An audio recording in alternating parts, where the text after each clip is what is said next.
Hey everyone! Today we're diving into the interesting world of the ancient Celts, a diverse group of tribal societies that once roamed vast parts of Western and Central Europe. These people lived during the Late Bronze Age and Iron Age, from around 700 BCE to 400 CE. While they were never a single unified nation, these tribes shared enough similarities in their language, art, and way of life that ancient writers grouped them under one name: the Celts. Now, here's the thing, using the term Celts can be a bit tricky. These tribes were spread out across Europe, from Portugal all the way to Turkey, and many of them didn't even know the others existed. So, while it's convenient to call them all Celts, it's important to remember that we're talking about a bunch of different groups with their own unique quirks. They interacted through trade, warfare, and migration, which led to a vibrant mix of cultural exchange and influences. Let's rewind a bit to where it all began. Celtic culture didn't just pop up out of nowhere. It evolved from three earlier cultures that were all connected. The first of these was the Urnfield culture, named after the custom of burying cremated remains in urns. This group lived around the upper Danube from about 1300 BCE, and laid down some of the foundations for what would become Celtic culture. Next came the Hallstatt culture, which thrived between 1200 and 450 BCE. Centered in what is now Austria, this group spread across much of Europe, trading goods like salt, iron, and copper. The Hallstatt culture is where we start to see the roots of what we now think of as the ancient Celts, especially in the western regions where their influence was strongest. Finally, we have the LaTèneCulture, which came into its own around 450 BCE. This was a time when the Celtic tribes really began to flourish, spreading their unique style of art, religion, and warfare across Europe. The LaTèneCulture stretched from Ireland to Romania, and it's where we see the classic swirling designs and intricate metalwork that we often associate with the Celts. So, while the term Celts might be a bit of a broad brush, it helps us understand a rich tapestry of cultures that played a huge role in shaping ancient Europe. Even though the Roman Empire eventually absorbed much of Celtic culture, the Celtic spirit lived on in places like Ireland and northern Britain, where it continues to influence local traditions and languages to this day. And now let's explore something that really connected these diverse tribes: their language and religion. First up, the Celtic language. This wasn't just a single language, but a whole branch of the Indo-European language family. Scholars divide it into two main groups: Insular Celtic and Continental Celtic. Unfortunately, Continental Celtic languages faded away after the Roman Empire took over, leaving behind only traces in writings by Greek and Roman authors and a few inscriptions on things like pottery and grave markers. The most well-documented of these is Gaulish. On the other hand, Insular Celtic languages survived and evolved over time.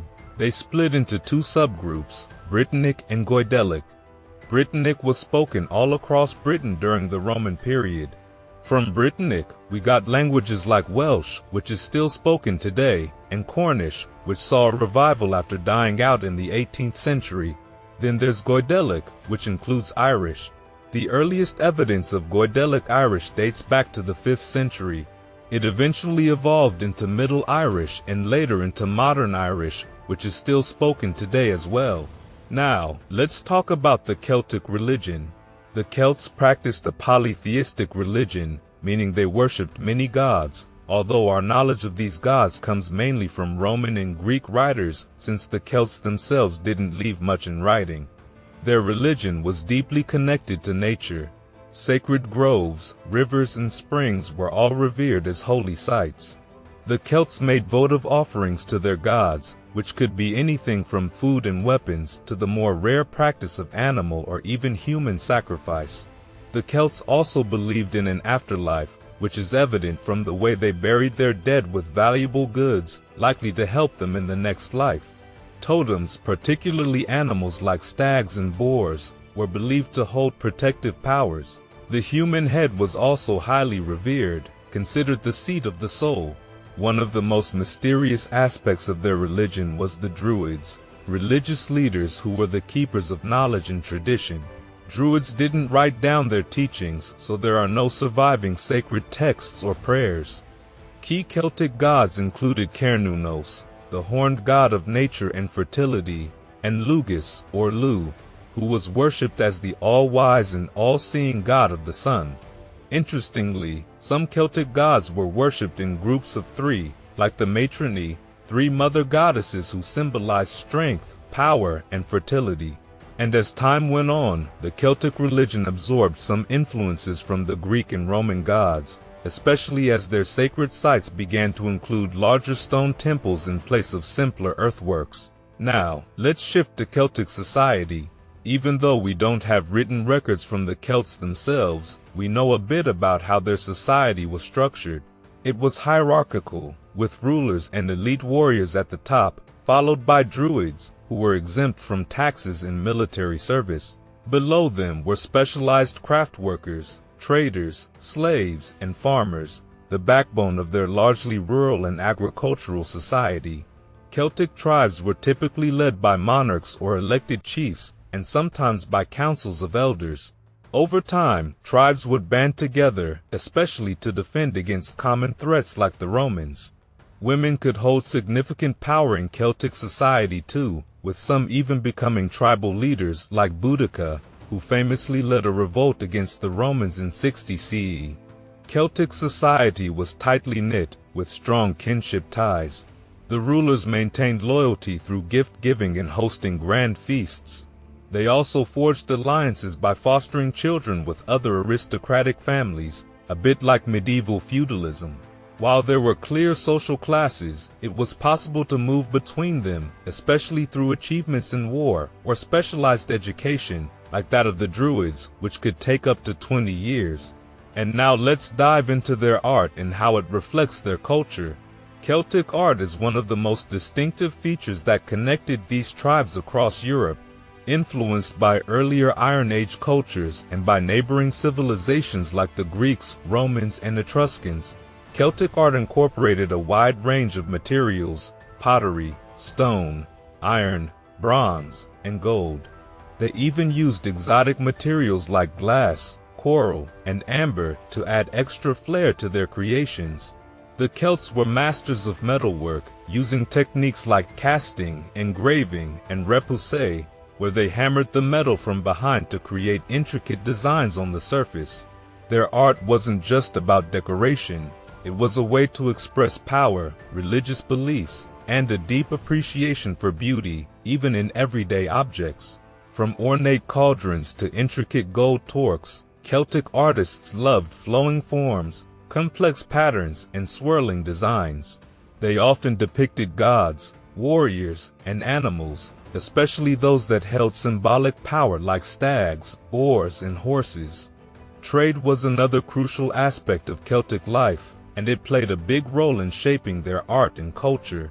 The Celts had established strong trade links with the Mediterranean long before the Romans came into the picture. They traded valuable resources like tin, amber, salt, iron, gold, and furs for luxury goods such as fine Greek pottery, Etruscan bronze, and even silk. But trade wasn't just about exchanging goods. It was also a way to exchange ideas. Through these connections, the Celts adopted new techniques in art, religion, and technology. They started burying their dead in flat graves and even minted their own coins, showing how these exchanges influenced their way of life. But as the Celtic world grew richer and more connected, it also became more competitive. The wealth generated from trade led to the rise of a powerful elite, which in turn created tensions both within and between tribes. This competition eventually led the Celts to look beyond their own territories, eyeing the wealth of their trading partners and neighbors. Warfare was a central part of Celtic culture, and this is evident from the numerous war gods in their pantheon and the abundance of weapons found in their tombs. Celtic warriors were known for their bravery and distinct appearance. In Gaul, they bleached their hair with lime water to make it stand out, and in Britain, they painted designs on their bodies. Some accounts even mention that Celtic warriors entered battle naked, collecting the heads of their defeated enemies as trophies. The torque, a metal neck ring, was a symbol of status among these warriors, and it was not uncommon for Celtic women to take up arms as well. In battle, the Celts used a variety of weapons, including spears, long swords, and large rectangular or oval shields.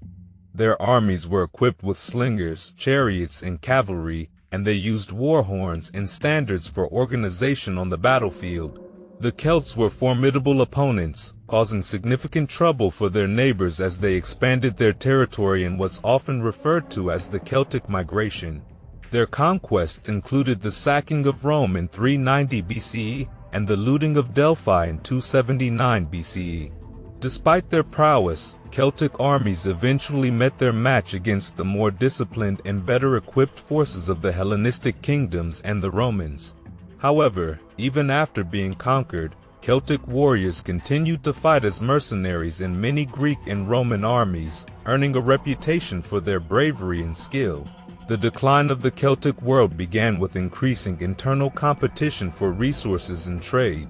This led to the construction of fortified settlements known as oppida, which served as places of refuge during times of war and as centers for manufacturing and trade. But as the Romans sought revenge for the chaos caused by migrating Celtic tribes, they turned their sights on Celtic territories.